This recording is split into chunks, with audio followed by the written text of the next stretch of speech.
Parlons et vivons la culture française et colombienne avec notre programme à la rencontre culturelle franco-colombienne, où vous allez trouver informations intéressantes de la culture française et de la culture colombienne. Les clubs de culture et conversation en francophone de la licence en langues étrangères vous souhaitent la bienvenue à cet espace où vous connaîtrez des aspects de ces deux cultures.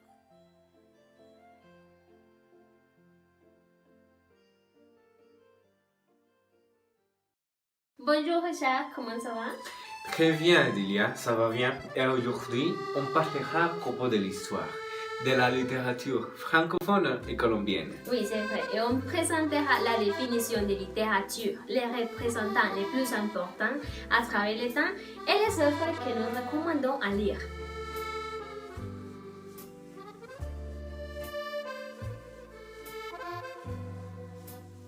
Donc, le sens du mot littérature a connu de nombreux changements au fil du temps, selon le domaine et l'époque où il est utilisé.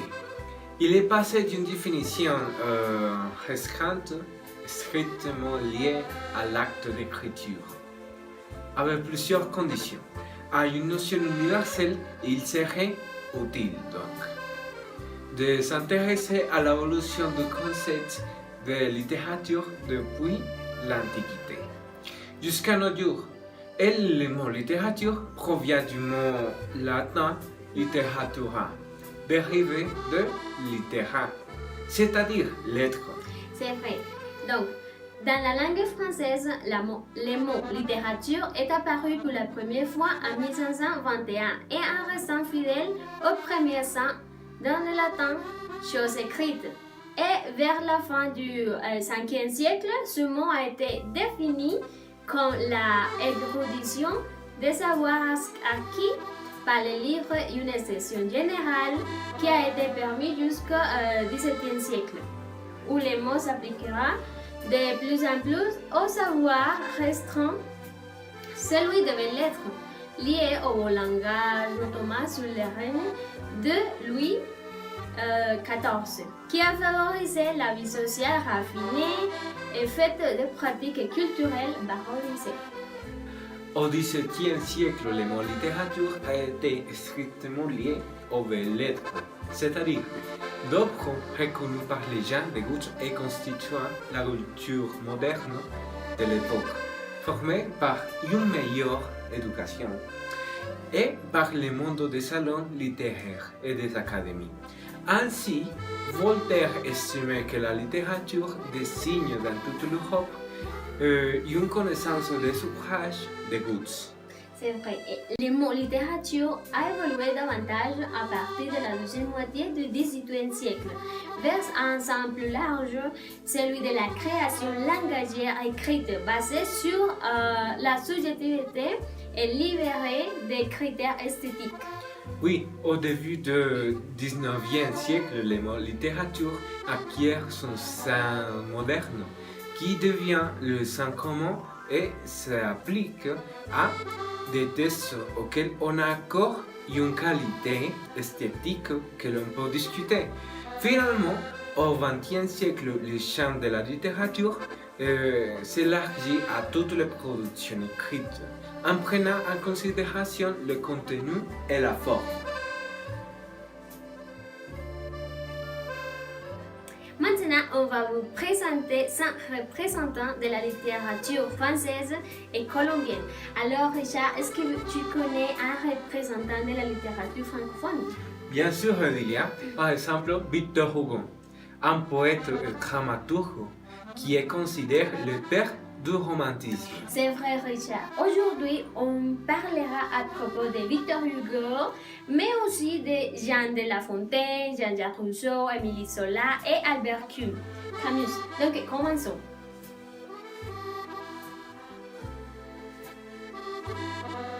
Jean de La Fontaine. Il était un poète français né à Château-Thierry en 1621 et mort à Paris en 1694.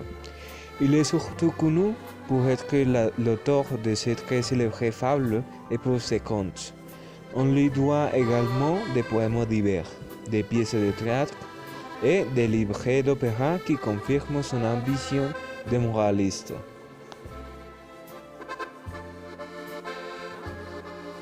Jean-Jacques Rousseau, né le 28 juin 1612 à Genève, Suisse, il a été un écrivain, philosophe et musicien. Il a connu un grand succès avec le roman épistolaire Julie ou la nouvelle Héloïse. Cet ouvrage séduit ses lecteurs par sa peinture pré-romantique du sentiment amoureux et de la nature. Dans les confessions et dans les rêveries du promeneur solitaire, Rousseau se livre à une observation approfondie de ses sentiments intimes. L'élégance de l'écriture de Rousseau provoque une transformation significative de la poésie et de la prose française en les libérant des normes rigides venues durant un siècle. Victor Hugo est né le 26 février 1802 à Besançon, en France. Il était un poète, romancier et dramaturge. Victor Hugo est sans conteste l'un des géants de la littérature française. Les romans les plus connus de Victor Hugo sont Notre-Dame de Paris, publié en 1831, et Les Misérables en 1862. Émile Zola, né à Paris le 2 avril 1840, a été un écrivain et journaliste français, considéré comme le chef de file du naturalisme. C'est l'un des romanciers français les plus populaires, l'un des plus publiés, traduits et commentés au monde. Ses romans ont connu de très nombreuses adaptations au cinéma et à la télévision. Sa vie et son œuvre ont fait l'objet de nombreuses études historiques. Albert Camus, né le 7 novembre 1913 à Mondovi, près de Bonn en Algérie. Il a été un écrivain, philosophe, romancier, dramaturge, journaliste, essayiste et nouvelliste français.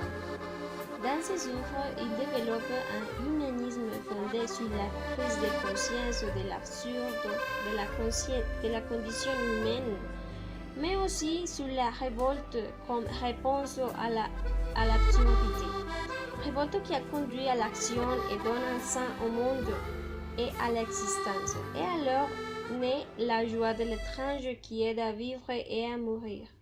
Il reçoit le prix Nobel de littérature en 1957.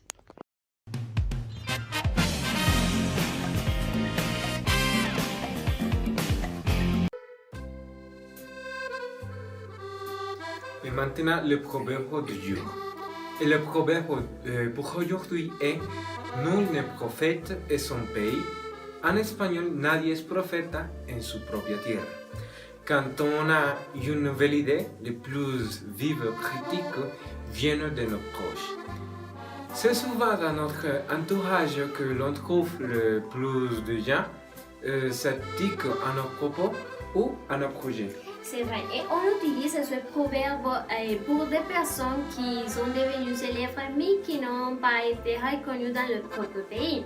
Par exemple, parmi mes amis, personne ne croit en mon projet de fabrication de chocolat et salé et tous refusent de m'aider. Nul n'est prophète. En son pays, tu devrais faire appel à des financeurs spécialisés dans les projets originaux. Maintenant, l'histoire de la littérature colombienne. En tant qu'expression de la culture de la Colombie, hétérogène en raison de ses héritages, juste posé et entremêlé des origines locales et coloniales. Alors, aujourd'hui, on va présenter 5 représentants de la littérature colombienne à travers le temps dans qu'ils se sentirent. Ok, et ils sont Jorge Isaacs, Rafael Pombo, León de Grey, Gabriel García Márquez et Laura Restrepo. Donc, commençons.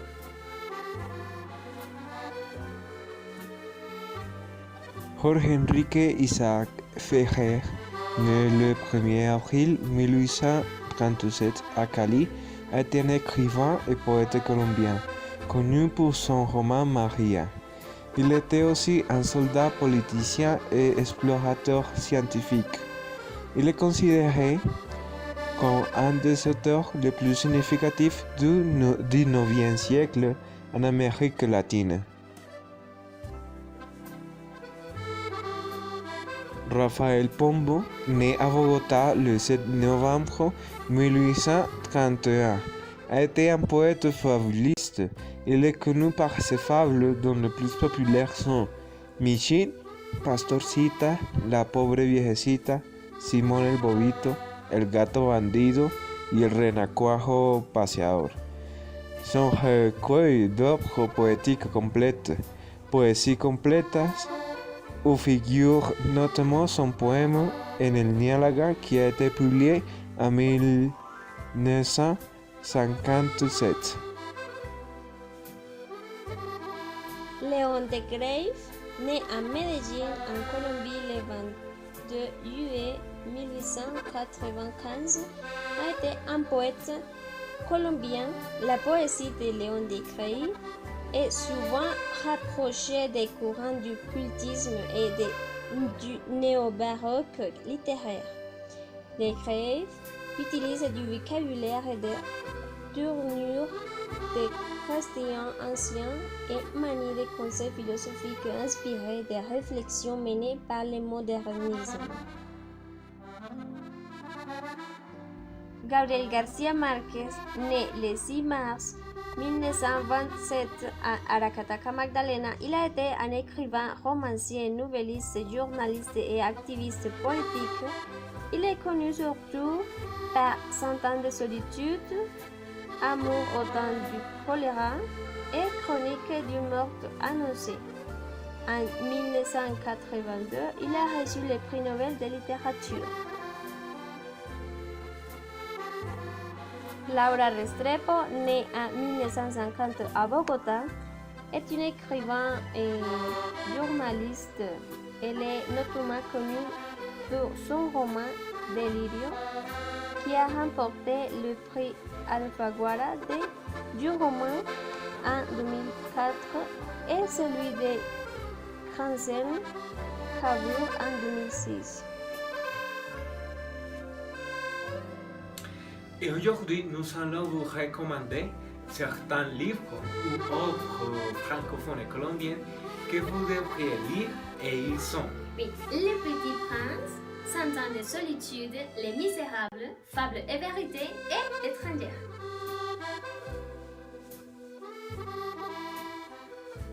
Le Petit Prince par Antoine de Saint-Exupéry, c'est une œuvre poétique et philosophique sur l'apparence d'un conte pour enfants, traduit en 361 langues. Le Petit Prince est le deuxième ouvrage le plus traduit au monde après la Bible. Le langage simple et dépouillé parce qu'il est destiné à être compris par des enfants est en réalité pour le narrateur le véhicule privilégié d'une conception symbolique de la vie. Nous recommandons à lire Le Petit Prince parce que chaque chapitre relate une rencontre du Petit Prince qui laisse lui-ci perplexe par rapport au comportement absurde des personnes. Cent ans de solitude par Gabriel García Márquez est un roman publié en 1967. Ce roman raconte la destinée de la famille Buendía sur 6 générations et du voyage imaginaire de Macondo qui l'habite. Nous recommandons à lire Cent ans de solitude parce que Gabriel García Márquez aborde au fil de ces pages des thèmes tels que l'héritage, l'amour, la famille, l'amitié, le mariage, la loyauté et la trahison. Il faut dire aussi que Macondo, lieu de l'histoire, est la représentation de l'Amérique latine, des expériences de la ville, de son histoire et de ses habitants. sont le reflet de ce qui s'est passé sur plusieurs points d'Amérique latine il y a des dizaines d'années.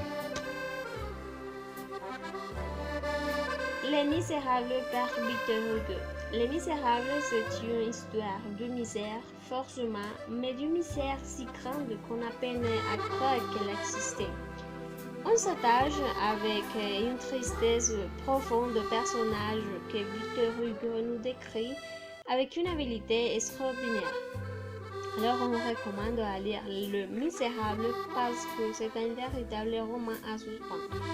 On tourne les pages et on se demande avec impatience ce que va être la suite des événements.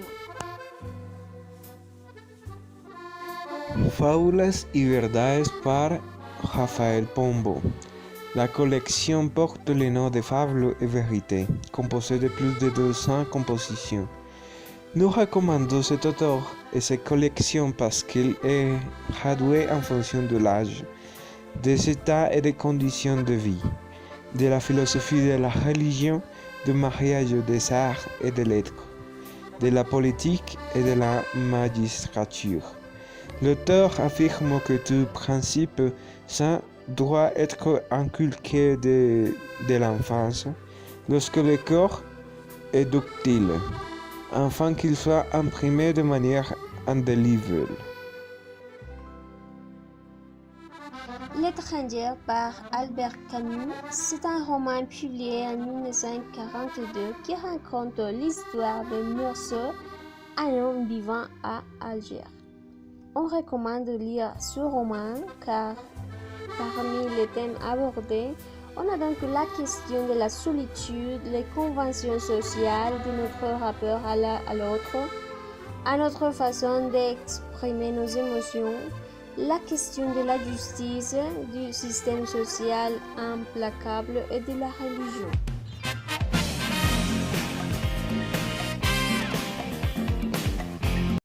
Aujourd'hui, nous allons partager avec vous certains mots inventés par des écrivains. On commence avec le mot lueur. On noircit les pages de cahiers lorsqu'on écrit, sauf qu'aujourd'hui, les écoliers utilisent surtout de l'encre bleue. Dans ce cas, pour Montesquieu, c'est logique qu'on veut les pages. Compatissance. Alors, celui-ci ne l'utilise pas. Il s'agit d'une coquille de Balzac qui a oublié que le nom compassion existait déjà pour parler du caractère de quelqu'un qui est compatissant. Dormioter, comme somnolé, sauf que Jean Genon a décidé que dormioter sonnait plus mignon. Hargnosité. On connaît l'adjectif hargneux, mais il lui manquait un nom. Merci Rimbaud. Joconde. Sourire avec le même air idiote que la Joconde, selon Henri Thomas.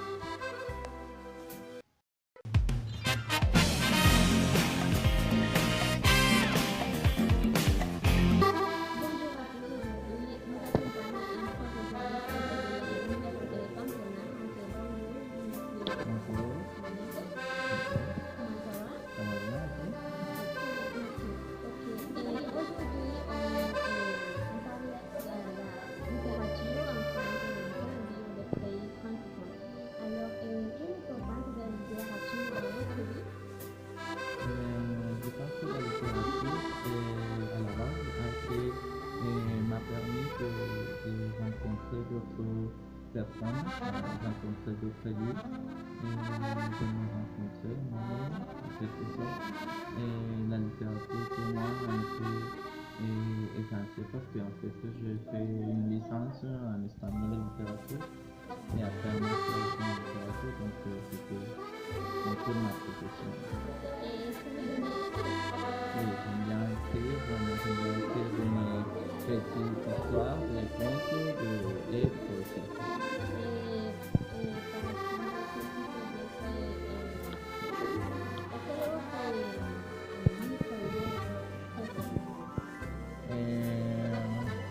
Moi j'aime bien la littérature latino-américaine et moi j'aime bien aussi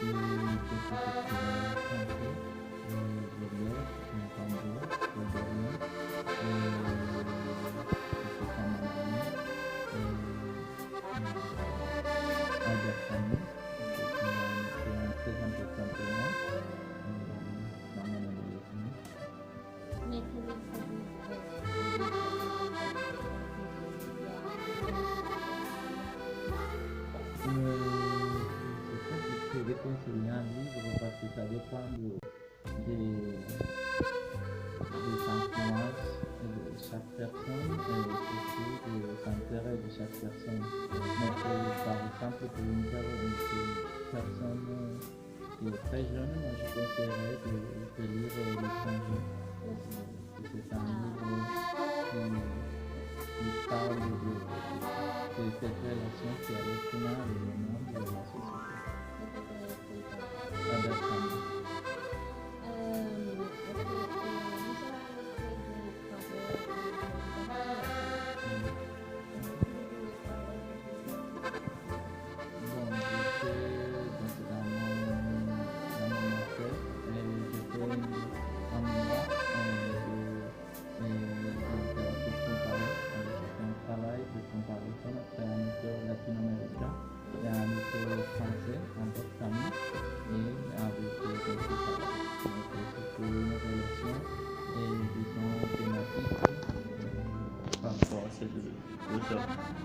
Ok, merci beaucoup pour participer dans cette entretien. Merci à toi.